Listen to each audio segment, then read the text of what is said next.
만군의 여호와가 이같이 말하노라. 이 일이 그날에 남은 백성의 눈에는 기이하려니와 내 눈에야 어찌 기이하겠느냐. 만군의 여호와의 말이니라. 만군의 여호와가 이같이 말하노라. 보라, 내가 내 백성을 해가 뜨는 땅과 해가 지는 땅에서부터 구원하여 내고 인도하여다가 예루살렘 가운데에 거주하게 하리니 그들은 내 백성이 되고 나는 진리와 공의로 그들의 하나님이 되리라. 만군의 여호와가 이같이 말하노라. 만군의 여호와의 집 곧 성전을 건축하려고 그 지대를 쌓던 날에 있었던 선지자들의 입의 말을 이날에 듣는 너희는 손을 견고히 할지어다. 이날 전에는 사람도 삭슬 얻지 못하였고 짐승도 삭슬 받지 못하였으며 사람이 원수로 말미암아 평안히 출입하지 못하였으나 내가 모든 사람을 서로 풀어주게 하였느니라. 하나님의 말씀은 스가랴 8장 6절에서 10절 말씀 같이 생각하면서 은혜를 나누고자 합니다. 6절에 보면은 만군의 여호와가 이같이 말하노라.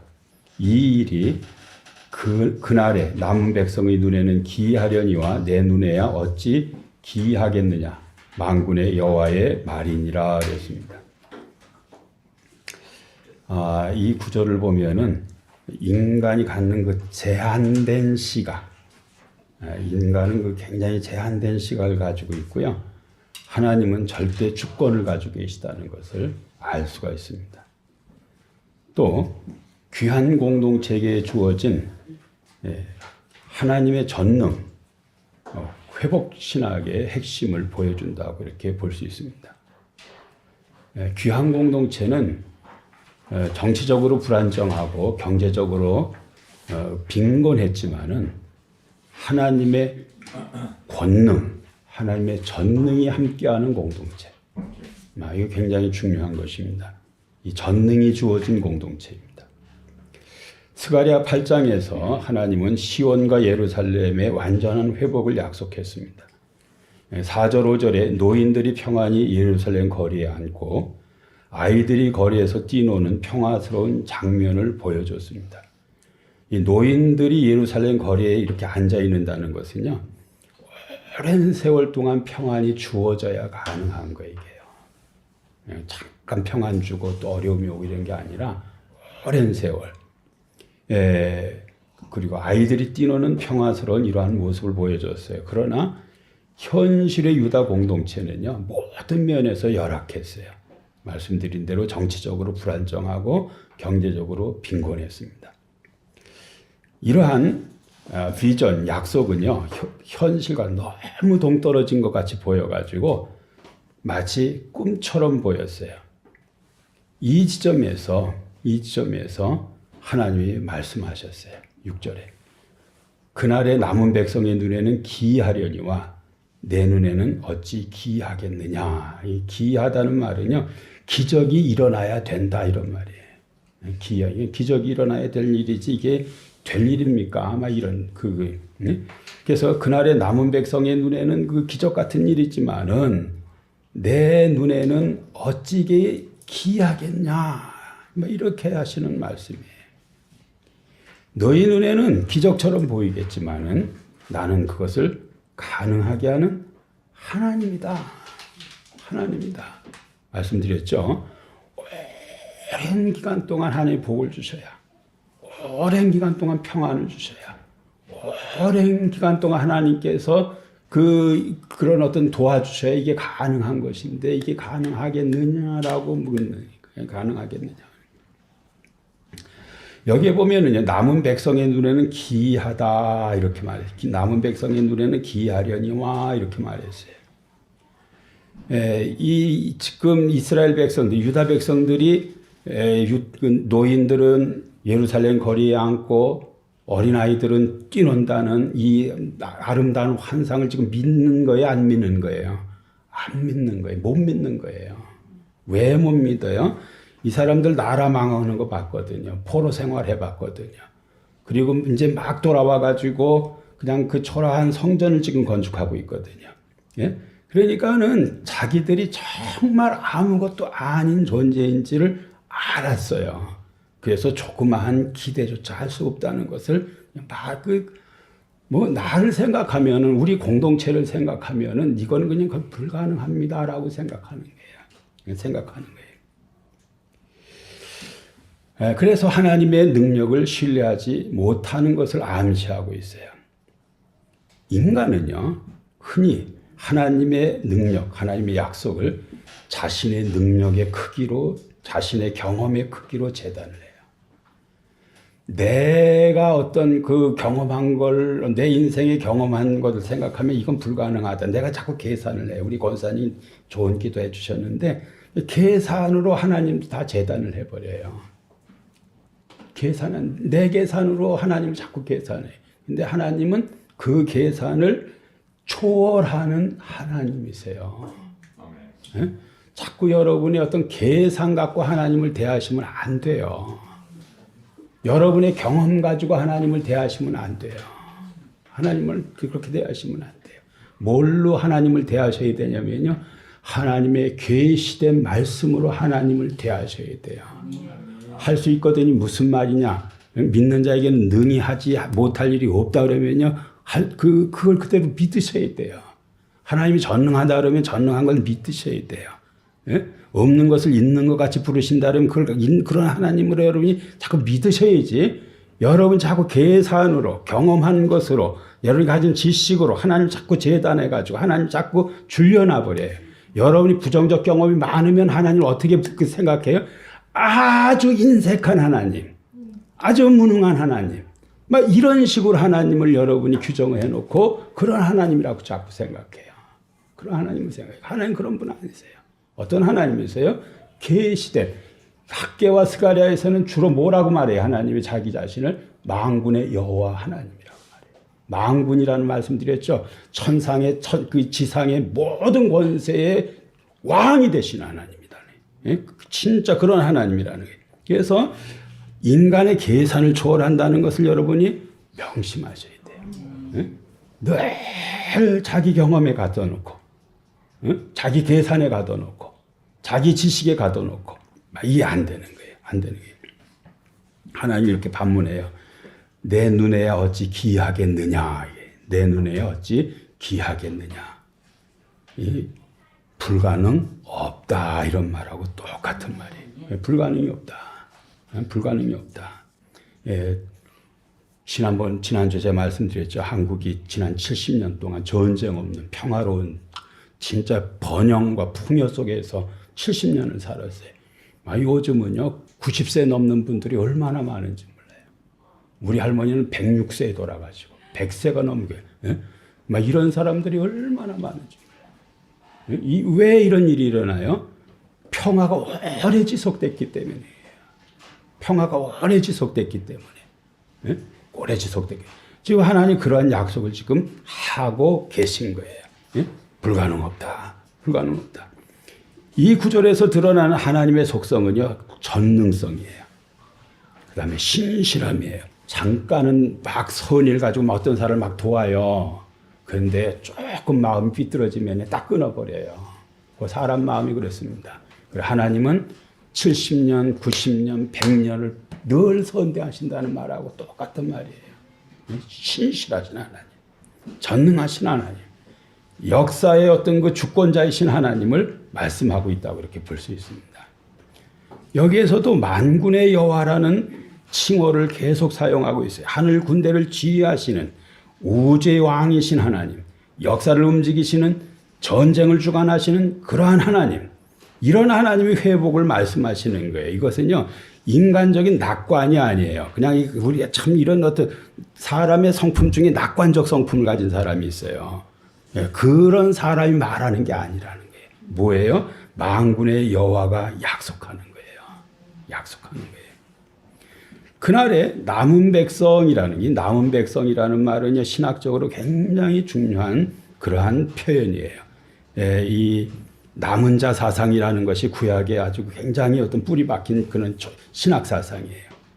하나님이 남은 자를 통해서 뭔 일을 해 항상 남은 자를 통해서. 이 남은 자 어떤 사람입니까? 심판에도 보존된 백성이에요. 은혜로 살아남은 공동체예요.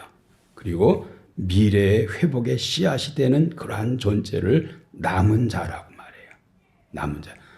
저희는 우리 좋은 이웃 교회 소수지만은 여기 있는 모든 분들이 다 남은 자들이 되시길 바랍니다.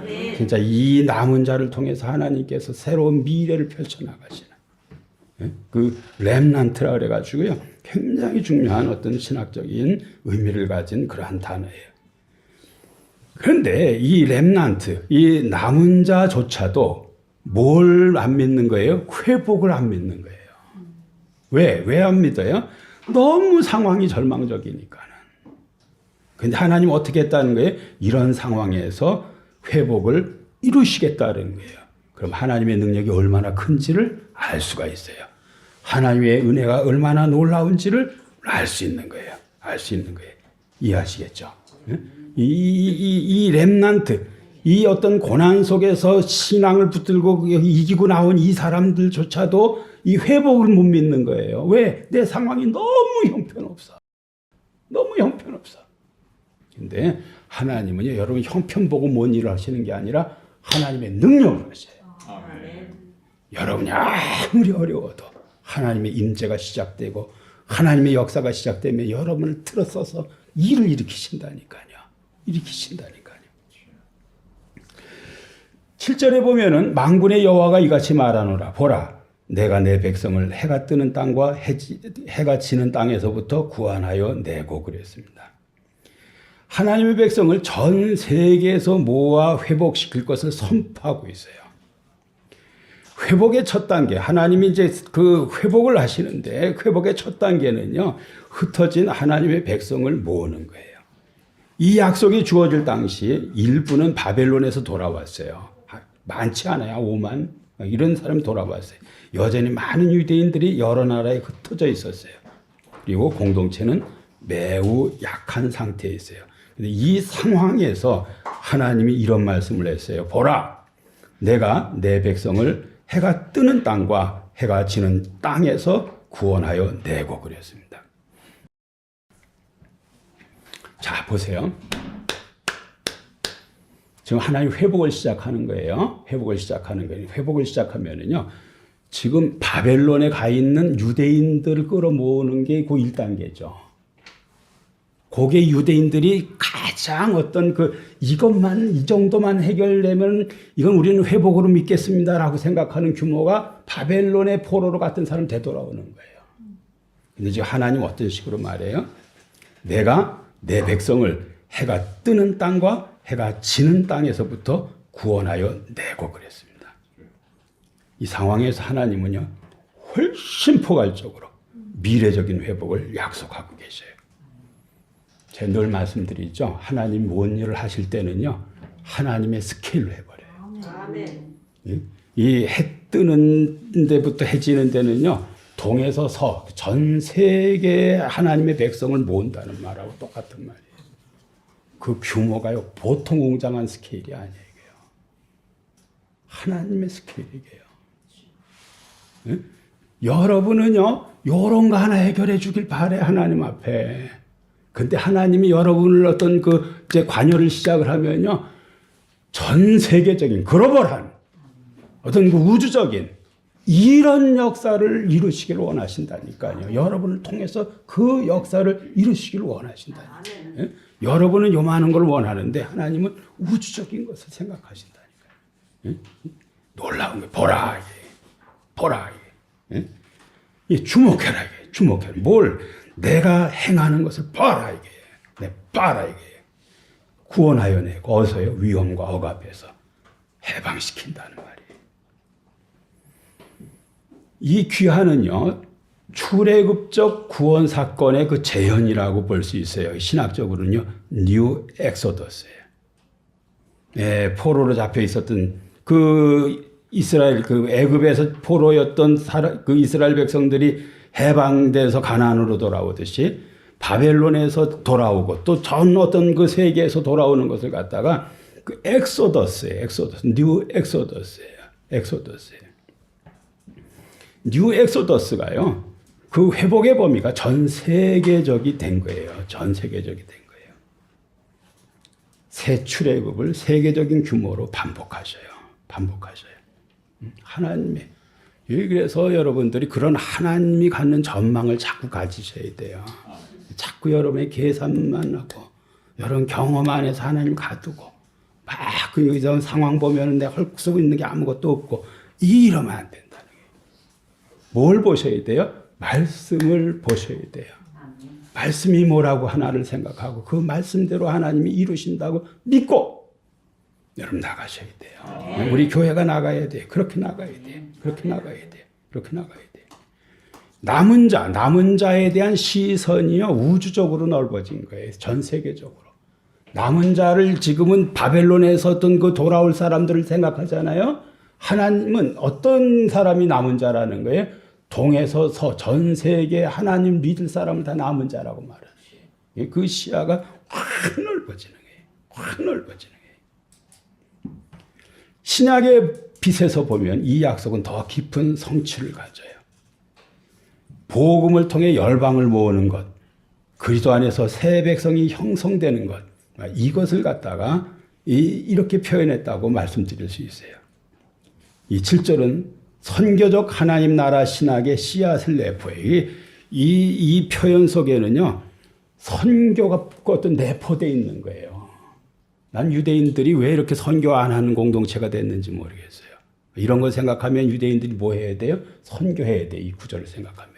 왜? 해 뜨는 데부터 해 지는 데에서 하나님 백성을 모은다 그랬거든요. 모은다 그랬거든요. 교회의 사명이 뭐예요? 교회.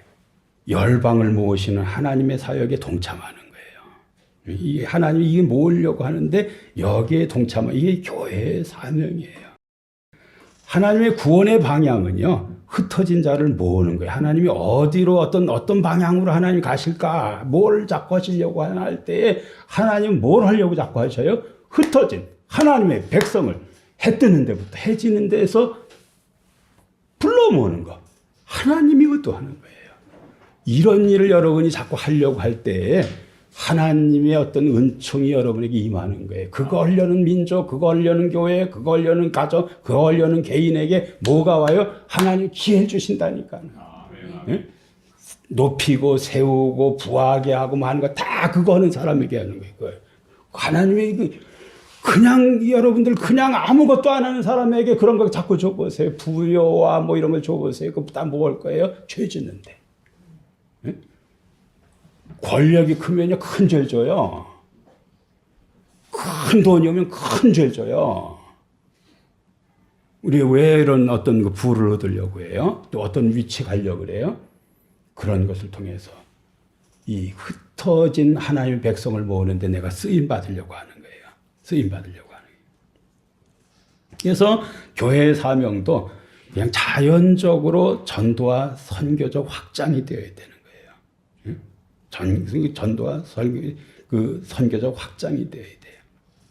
결론적으로 7절은요. 귀한 공동체에 주어지는 하나님이 친히 역사 속에 개입하여 전 세계에 흩어진 자기 백성을 구원하고 재직결시키겠다는 장엄한 구속사적인 하나의 선언이에요. 선언이에요. 하나님의 구원 사역이 인간의 지리적, 역사적 한계를 다 초월해서 반드시 성취된다는 확고한 소망의 근거가 되는 그러한 말씀이 7절이에요. 7절이에요. 그 다음에 8절에 보면은 인도하여다가 예루살렘 가운데 거주하게 하리니 그들은 내 백성이 되고 나는 진리와 공의로 그들이 하나님이 되리라 그랬습니다. 하나님이 되리라 그랬습니다. 우리가 그 회복, 구원의 궁극적인 목적이 있어요, 여기요. 하나님이 그 여러분을 또 지금 흩어진 백성들을 다 모아가지고 할 어떤 궁극적인 목적이 도대체 뭘까? 그것은요, 하나님과의 관계를 회복하는 거예요. 관계 회복이에요. 관계 회복이에요. 그 관계 회복이 여기에 이런 표현으로 나와요. 그들은 내 백성이 되고 나는 진리와 공의로 그들의 하나님이 되리라 그랬습니다. 관계 회복이에요. 관계 회복. 그 언약 공식이라고 말하는데요. 그들은 내 백성이 되고 나는 그들의 하나님이 되리라. 이 구절은 성경이 여러 곳에 나오고요. 신구약 전체를 관통하는 가장 중요한 어떤 말씀, 선언 중에 하나가 이 구절이에요. 이거 아주 중요한 구절이에요. 그들은 내 백성이 되고 나는 그들의 하나님이 되리라. 출애굽기 6장 7절에 보면 너희를 내 백성으로 삼고 나는 너희의 하나님이 되리니 이런 표현이 있고요. 레위기 26장 12절에는 나는 너희 중에 행하여 너희의 하나님이 되고 너희는 내 백성이 될 것이라. 예레미야 31장 33절 그들의 마음에 기록하여 나는 그들의 하나님이 되고 그들은 내 백성이 될 것이라. 에스겔서 37장 27절에 보면은 나는 그들의 하나님이 되고 그들은 내 백성이 되리라. 이 언약 공식이라 그러는데 이게 수도 없이 반복해서 나와요. 이게 여러분 그 청교도 알죠? 청교도 영국의 청교도가 막 뭐 해가지고 또 미국 가가지고 뭐 또 했다르고 또 영국의 이 청교도가 웨스트민스터 신앙고백 만들어가지고 장로교회를 만들었다 그러고 막 이런 얘기 많이 들으셨죠? 많이 들었죠?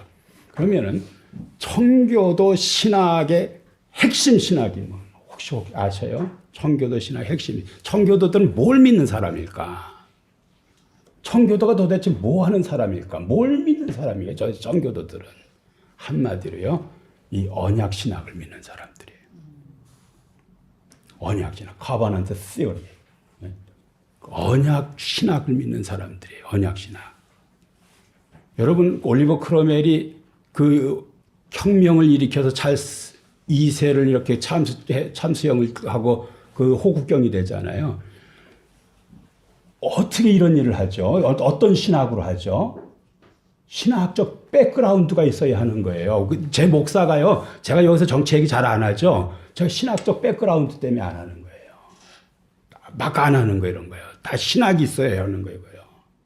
그러면은 올리버 크로멜의 어떤 그러한 신학은요, 언약 신학 안에 정치 언약이라는 게 있어요. 왕과 하나님과의 언약을 해요. 응? 왕과 하나님과 언약을 하고 교회가 하나님하고 언약을 하고 개인이 하나님하고 언약을 해요.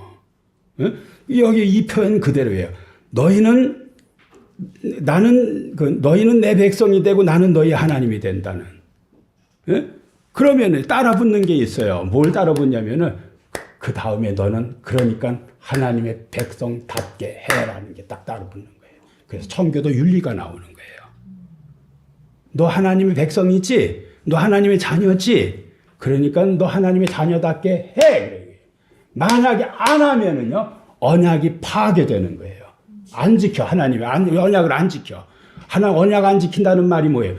하나님의 자녀답게 내가 개인이 살아요? 그 공동체를 하나님 어떻게 축복을 해요. 근데 이 개인이 이것을 파괴해 버렸어요. 언약을 안 지켰어요. 어떤 일이는 저주가 오는 거예요. 이거 언약 사상이에요. 교회가 해요. 왕이 언약을 했는데 왕이 언약을 안 지켰어요. 어떻게 안 지켰어요?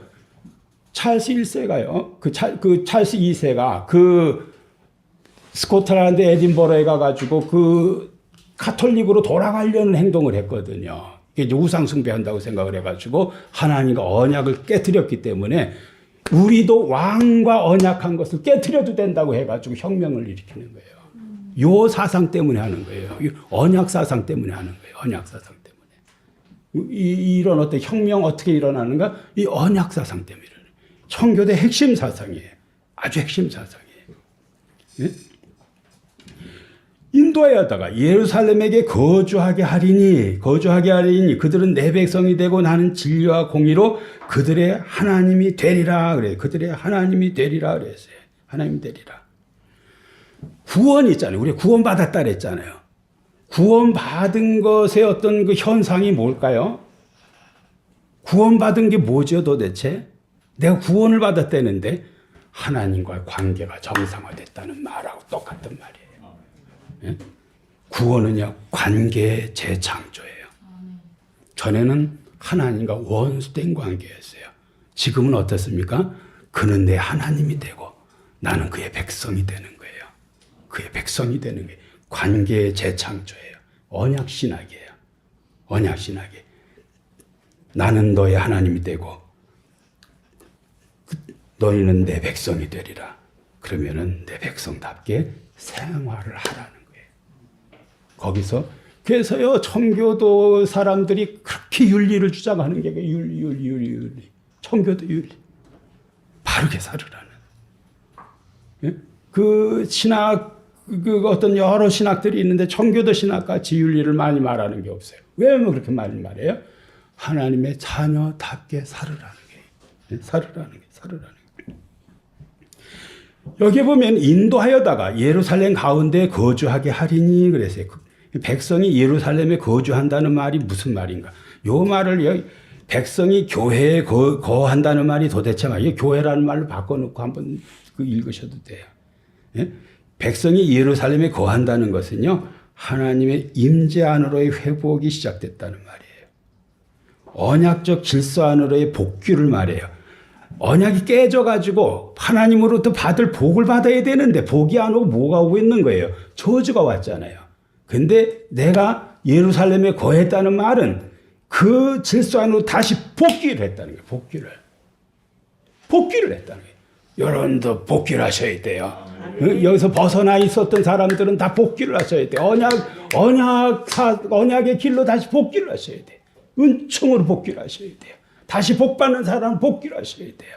예? 복귀를 하셔야 돼요. 여러분이 예루살렘에 거한다는 것은 하나님의 임재 안으로 회복됐다는 말이고 언약 질서 안으로 복귀했다는 말이고 예배 공동체로서의 재형성이 됐다는 말이에요. 예배자들이 모였다는 거예요. 예배자들이. 우리 권사님 참 기도 잘하셨는데 여기 이 예배뿐 아니라 밖에 예배도 다 같은 예배인데 그게 일치된 사람들이 여기 와서 예배를 드리고 있다는 말이에요. 예배 공동체가 됐다는 거예요. 이런 사람들이 만든 나라가 어떤 나라가 있어요? 이런 나라가 천국이지. 예? 정직하고 신실하고 다 어떤 그 신뢰가 가는 그런 공동체 아니에요. 미국이 초기 그런 거고 영국이 그런 나라예요. 예? 그런 말씀 언젠가 저기 신학교 교수님이 한 말 들었어요. 미국의 건물에는 청교도 신학이 숨어 있다고. 제가 영국에 있을 때 집 사러 다녀보면은 집 이렇게 보면은 옛날에 100년 전에 지은 집들은 비싸고요. 요 근래 지은 집들은 싸요. 왜? 옛날에는 믿음으로 다 지어놔가지고요. 그냥 돌덩이 거치고 얼마나 단단하게 잘 지었는지. 요즘은 장사치들이 지어놔가지고 얼마나 이렇게 어떤 그 가볍게 지어놨는지. 그래서 옛날 집들이 다 비싸요.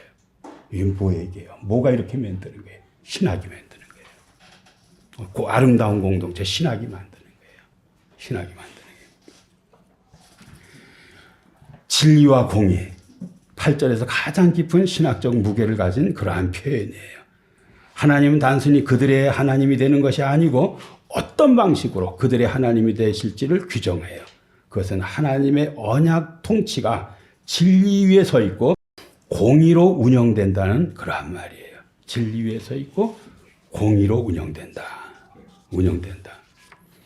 제가 말씀드렸잖아요. 그냥 유럽이요 진짜 못 살 때예요. 그냥 다 훔쳐가. 얼마나 도둑놈 많고 그런지 몰라요. 그리고 우리나라요 스마트폰, 컴퓨터 막 놓고 화장실 다 갔다 오도 아무도 손 안 대요. 뭐 유럽 사람들 막 그 유튜브에 매일 그런 것 만들어서 올려. 뭐 그냥 한국 놀랍다고. 그리고 그 윤설민가 그 탈북건 그 자매는요. 그 화장실 가는데 옆에다 이렇게 진짜 물건 놔두고 이렇게 그 남편 보고 촬영하고 있으라 그래요. 그냥 그 가져가나 안 가져가나. 당연히 안 가져가죠. 유럽 가져갑니다. 뭐가 이런 거예요? 그 사람들 신앙 잊어버렸어요. 아무리 기독교 막 욕을 해도요. 그래도 예수 믿는 사람이 조금이라도 낫습니다. 조금이라도 나아요. 이 윤리, 이 어떤 이 사회를 이게 누가 이렇게 만들었을까 할 때 많은 요인들이 있겠지만은 기독교의 영향도 엄청 크다고 말씀드리지 않을 수가 없어요. 틀림없습니다. 스가랴 7장에 보면은 그 나그네, 과부 나그네 궁핍한 자를 압제하지 말고 또 서로 해하려고 마음에 도모하지 말라. 막 이랬는데 이스라엘 백성들이 들었어요? 안 들었어요? 안 들었어요. 금강석 같이 그냥 뻔뻔하게 그냥 그 하나님의 말씀을 외면했다 그랬어요. 8절에 그런데 8절의 회복은 윤리적으로 변화된 공동체의 회복을 말하고 있어요. 이게 진짜 회복이에요. 진짜 회복이에요. 진리와 공의로 회복된 하나님 나라여야 함을 말하고 있어요. 구원의 본질이 하나님과의 언약적 친교 그리고 의로운 공동체 형성에 있음을 증언하고 있어요. 이 구절이. 구원이라는 것은 다른 게 아니에요. 여러분이 하나님과 관계 회복한 거예요. 관계 회복한 거. 여러분 하나님의 백성이 되고 하나님 여러분의 하나님이 된 거. 이게 구원이에요. 이게 구원이에요. 이게 구원이에요. 그래서 여러분은 당당히 하나님 앞에 나아갈 수 있는 그러한 전체가 된 거예요. 전체가 된 거예요.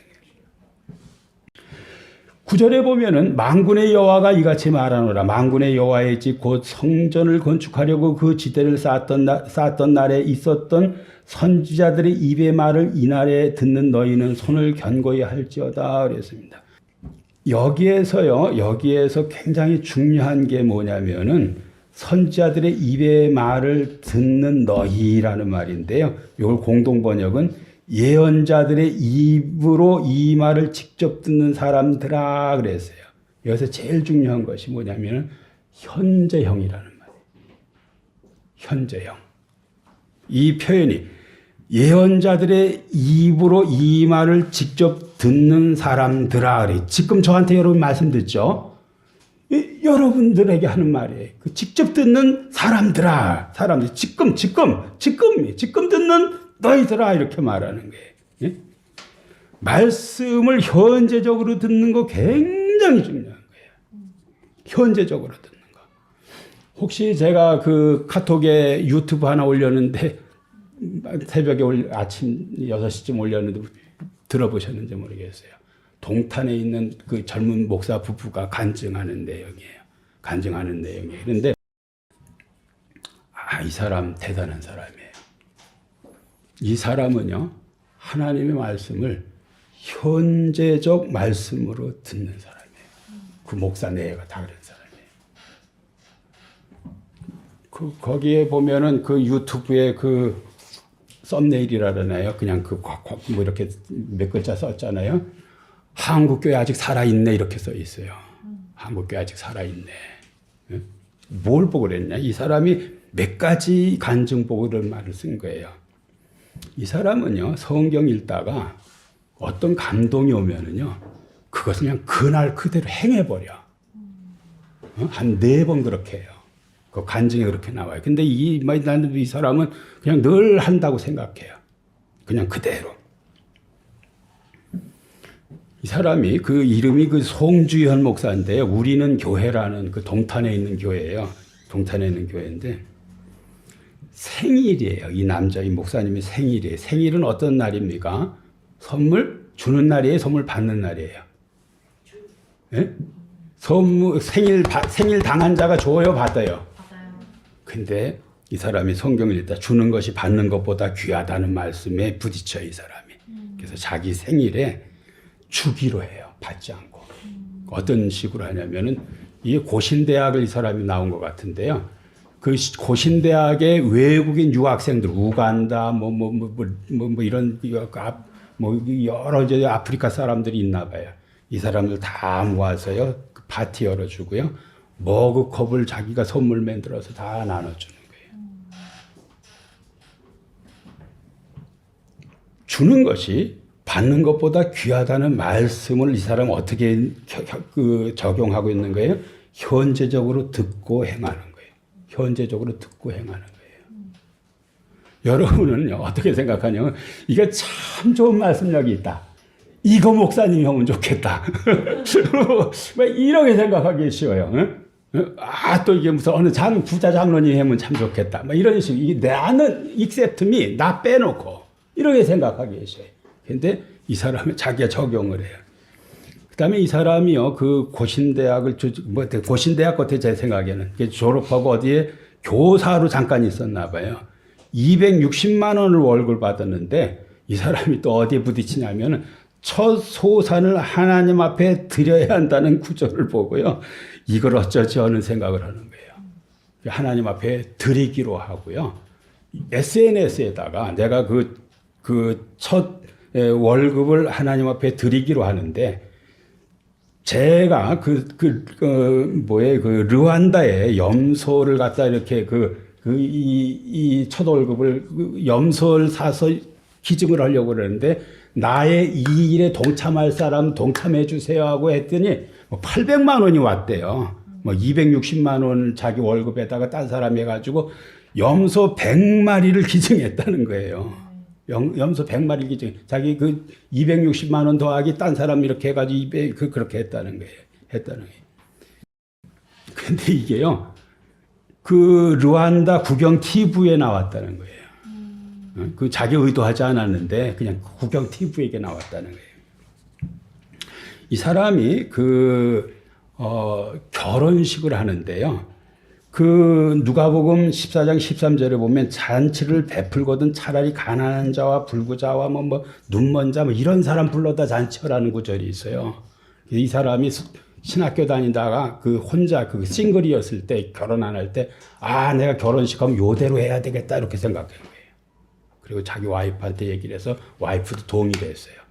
그래가지고요 결혼식 할 때에 뭐 옷이고 이런 거 새로 장만한 거 하나도 없고요. 자기 입던 거 그대로 가서 입고요.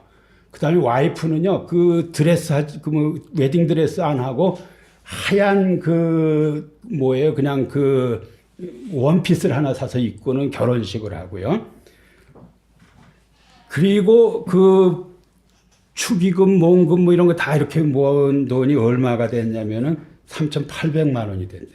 이걸 갖다가 아프리카의 그 우간다의 그 신학교 때 그 고신에서 이 유학을 한 것 같아요. 그 자매한테 전화를 해서 내가 3,800만 원을 이렇게 어떤 그 선한 데 그 학교 짓는 데 이런 거 쓰고 싶다 그랬더니 자기 아버지가 목사인데 오랫동안 학교 세우려는 이런 어떤 계획을 했는데 이걸 우리가 해도 되겠느냐고. 너무 좋지 않냐. 그래가지고 학교를 줬다는 거예요. 학교를 줬다는 거예요. 이 사람 지금 뭘 하고 있는 거예요? 하나님 말씀 어떻게 읽고 있어요, 이 사람이요? 현재적으로 읽는 거예요. 현재적으로 읽어요. 이 사람이 동탄 같은데요. 교회를 이제 개척을 하는 거예요. 교회를 개척을 하는데 이제 뭐 아무것도 없어요, 이 사람들. 뭐 자기 1,000만 원 이렇게 있대나 뭐 이렇게 이걸 가지고 이제 뭘 해보려고 이제 하는 그런 건데 또 감동이 오기를 너 향유 옥합을 그냥 깨트려라 막 이런 식으로. 근데 저 엄청 가난한 사람인데 이랬더니 너 뭐 가지고 있는 건 내가 알아 뭐 이런 식으로 하듯이 그냥 하나님 자꾸 감동을 줘가지고 이 1,000만 원 하고요. 교인들한테는 선포를 하고 내가 이런 마음이 생겼는데 우리 교회가 돈을 제 헌금에다가 또 성도님들 헌금만 모아다가 학교 어떤 선교지 학교 세우는 일 하자 해가지고 필리핀에다가요. 그 3,000만 원을 보내가지고 이제 학교 뭐 이렇게 어떻게 하는 일을 하게 돼요. 근데 이 사람이 진짜 이렇게 그 개척교회를 해야 되는데 이제 돈은 하나도 없잖아요. 돈 하나도 없고 뭐 장소 어떻게 찾아야 되는 또 급박한 상황이 이렇게 막 생겼는데 그 사모님이 어디 가서 이렇게다가 그 교회 무슨 그 시간대요 뭐 이런 그 광고가 이렇게 붙여 있는 걸 보고 어디다 전화를 했더니 우리가 그걸 좀 쓸 수 있냐 그랬더니 그건 잘 안 되고 그 교회로 쓸 만한 건 안 되고 자기가 그 장소가 있는데 그 상가가 2개가 있는데 그 하나를 쓰라 그러는 거예요. 근데 그게 2천에 180만 원 정도 되는데 그 사람이 절반을 깎아주겠다고 그 1,000에 100을 이렇게 해서 이제 들어오게 됐다는 거예요. 그 1,000에 100에 들어가서 이제 시작을 했는데 그 주인이 얼마 지나서 그 감동을 그 어떤 하나님의 어떤 그 감동이 있어서 내가 그 젊은 목회자를 좀 도와야 되겠다는 마음이 생겼다 그러면서요. 그 임대료를 그냥 무료로 한다고 얘기를 했다는 거예요. 그래서 그냥 그 무료래요, 지금.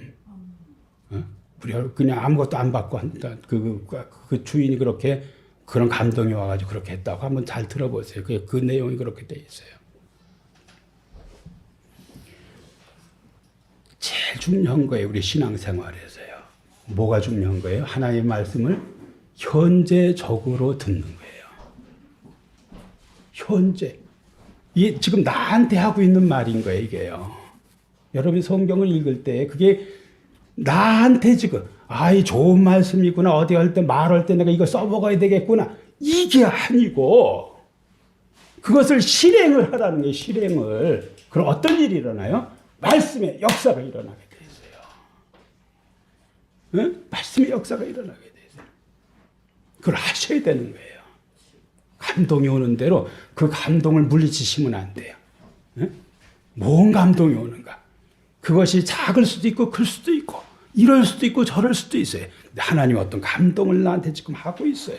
하고 있어요. 하고 있어요. 지금 하고 있어요. 지금 하고 있어요. 지금 하고 있어요.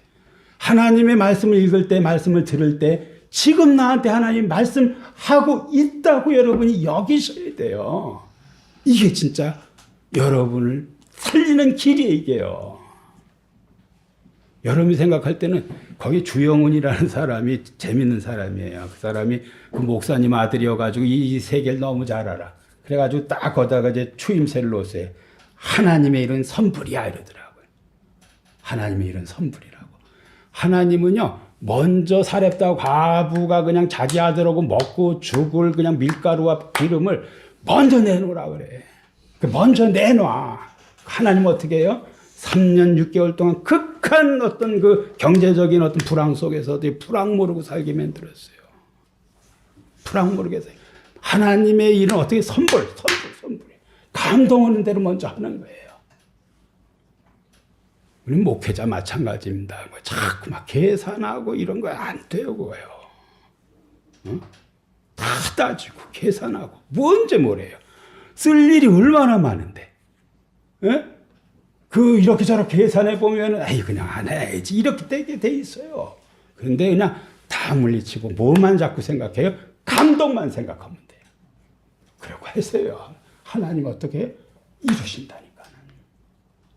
현재적으로 말씀을 읽는 거예요, 이게요. 읽는 거예요. 9절은 지금 선포된 예언이 지금 너희의 행동을 결정해야 한다. 이렇게 말하는 거예요.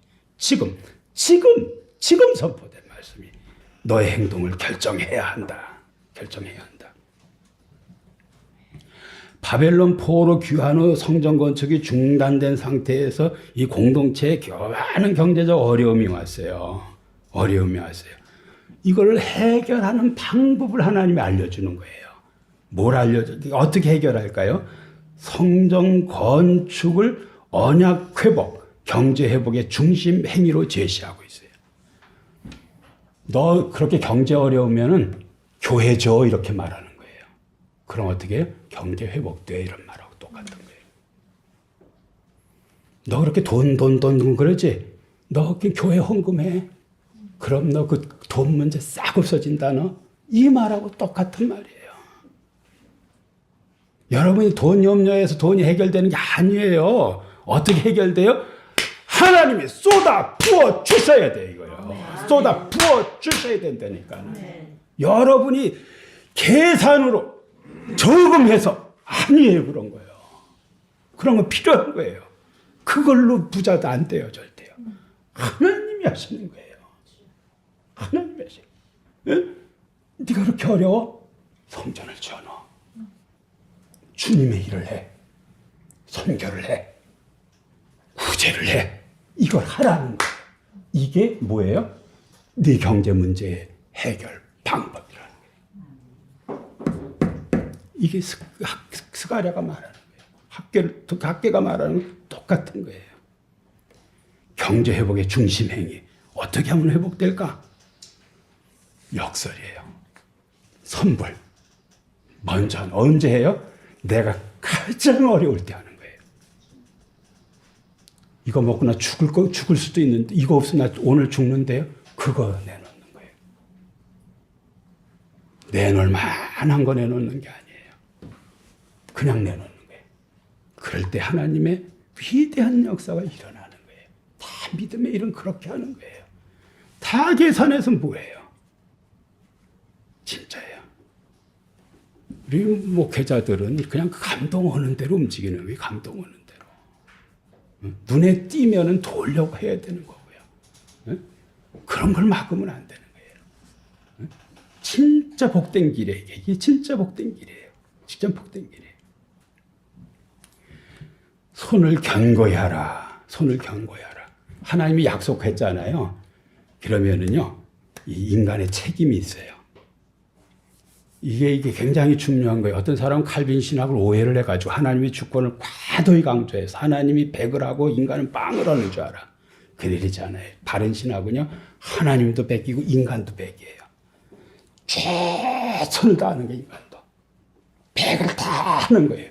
그리고 이 백을 다 하게 하신 것도 하나님의 은혜라고 말하는 거예요. 백을 다 하게 힘도 주시고, 은혜도 주시고, 마음에 그런 용기도 주시고, 그런 것을 다 하나님이 주셔서 했다고 하나님 앞에 다 영광을 돌리는 거예요. 이거 진짜 신앙이에요. 그 잘못 오해를 해가지고요. 어느 부목사님이 나한테 이러더라고. 목사님, 우리 이 교회 어떤 장로님은요, 사업을 이렇게 넓혀서 할 수 있는데도요, 요거 하나님이 정해줬다고 생각해서 절대 안 늘려요.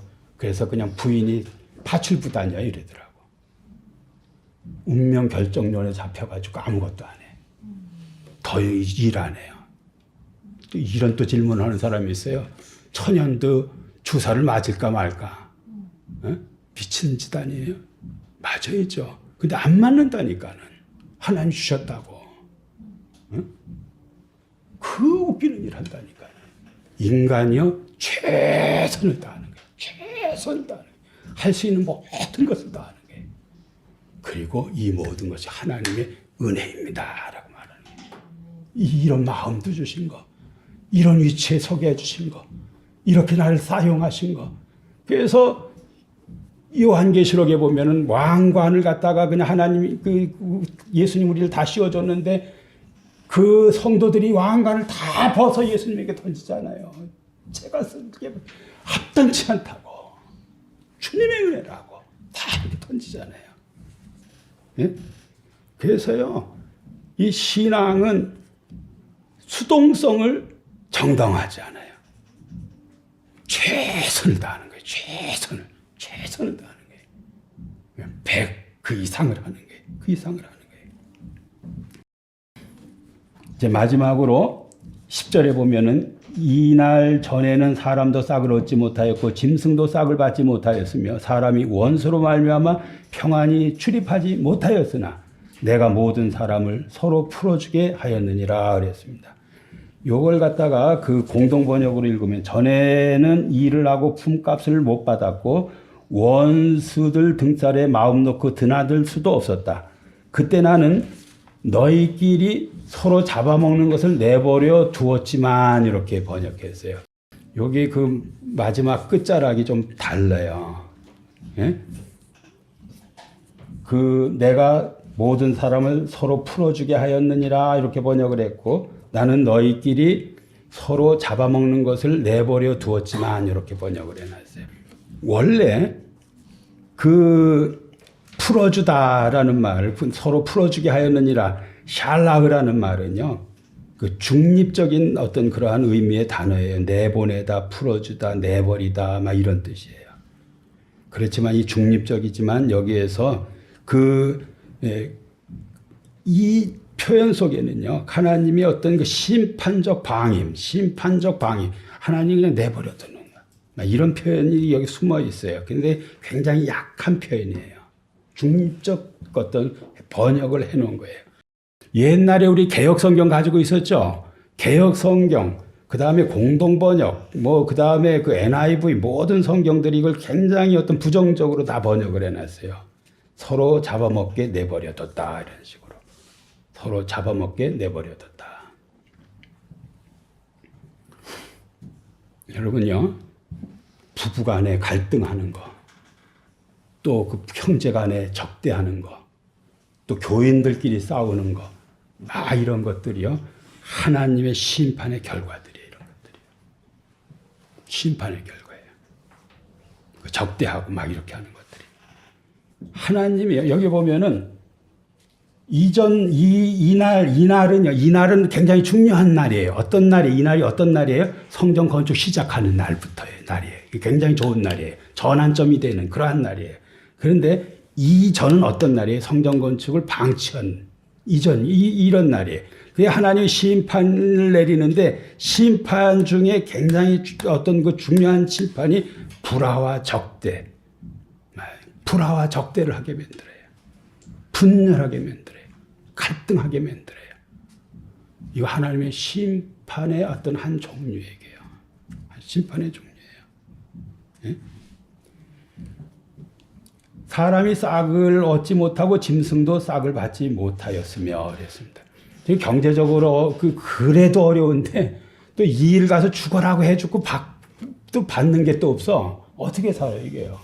근데 여기 짐승도 그렇다. 짐승도 그렇다. 짐승도 그렇다. 예? 짐승도 가서 일해주고 그 싹을 못 받아한다. 인간의 불순종은요 창조 질서 전체를 다 왜곡시켜버려요. 우리가요 이렇게 믿음 생활 잘하는 게 얼마나 복된 건지 몰라요. 여러분의 삶의 터전들을 다 윤택하게 만드는 거예요. 여러분이 어떤 좋은 생각들 같죠. 믿음의 생각들 같죠. 바른 생각을 같죠. 여러분의 터전을 다 아름답게 만드는 거예요. 근데 여러분들이 하나님의 말씀대로 하지 않아요. 그러면요 여러분의 터전이 다 흉흉해져 버려요. 땅이 효력을 내지 않아요. 여러분 노동이 무가치하게 만들어 버려요. 무가치하게 만들어 버려요.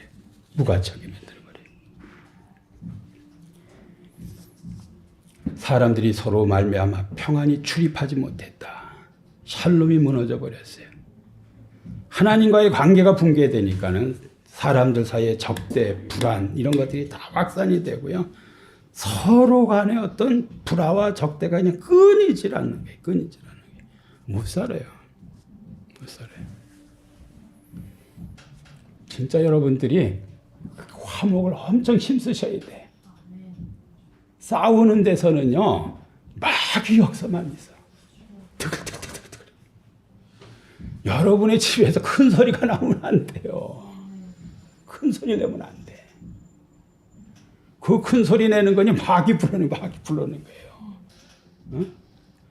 좋을 거 하나 없어요. 오늘 예수님이 이사야 53장 제가 예외 시작하면서 읽어드린 말씀이 있죠. 털 깎는 자 앞에 잠잠한 양과 같이. 그 억울한 일 굉장히 많이 있어도요. 말해요, 안 해요? 안 했다는 거잖아요. 우리는 어떻습니까? 다 말하죠. 따지잖아요. 이제 앉아보라 그러고. 예수님을 따라가셔야 돼요, 여러분요. 화평케 하는 자가 되셔야 돼요. 화평케 하는 그러한 자가 돼요. 이제 말씀을 정리하고 마칩니다. 10절은 중요한 신학적 주제를 알려줘요. 하나님과의 관계가 실제 역사와 경제와 사회에 영향을 미친다는 것. 여러분이 하나님과 관계가 여러분이 좋아요? 여러분의 가정이 살아나. 네? 그 의인의 축성함을 통해서 성읍이 살아난다고 그 잠언에 나와요. 여러분이 한 사람이 거룩한 사람이 있으면은요, 여기에 요 정도만 있으면 이 도성이 살아난다니까는. 네? 아브라함이 그 소돔성 멸망하면서 간 신경을 하잖아요. 10명이 없어 망한다고. 우리가 바로 서면은요, 이 도시 살아납니다. 하나님과의 관계, 이게 구원이에요. 바른 관계 갖는 거 구원이에요. 역사, 경제, 사회에 영향 미쳐요. 예? 관계가. 그 다음에 번영, 불안, 분열, 모든 것이 하나님의 통치 아래 있어요. 하나님 중심에 계시면 질서, 번영, 샬롬이 오고, 하나님에 떠나면 무익한 노동, 불안, 동족 상호 간의 적대가 와요. 우리가 정부가 들어설 때마다 사회개혁에 대한 얘기 굉장히 많이 해요. 사회개혁은 구조개혁 이전에 하나님의 임재 회복을 필요로 해요. 사람의 마음이 바뀌어야 진짜 회복이 돼요. 사람이 바뀌어야, 사람이 회개를 해야 회개한 어떤 사람들에게 어떤 제도도 어떤 필요한 것이지, 사람이 바뀌지 않으면 아무것도 안 돼요. 지금 여기에 이 10절에 이러한 표현, 이전 날에는 싹도 얻지 못하고 짐승도 싹을 받지 못하였으며 사람이 원수로 말미암아 평안히 출입하지 못하였으나 내가 모든 사람을 서로 풀어주게 하였느니라. 이러한 표현은요, 부정적으로 말하지만 이게 지금 회복의 문장 속에 들어있는 거예요. 너희가 전에는 굉장히 저주의 어둠 속에 있었지, 그러나 이제는 임재의 빛으로 들어갈 것이다. 전환될 것이다. 이걸 말해주는 그러한 말씀이에요. 기도하겠습니다. 하나님 아버지, 오늘 스가랴 말씀을 통해서 아버지 하나님 저희를 도전하시는 것을 진심으로 감사를 드립니다. 하나님, 특별히 저희가 하나님의 말씀을 현재적으로 나에게 적용되는 말씀으로 내가 움직여야 될 어떤 방침으로 아버지 하나님 받아들이고 움직일 수 있도록 은혜를 베풀어 주시옵소서. 감사드리며 예수님의 이름으로 기도하옵나이다. 아멘.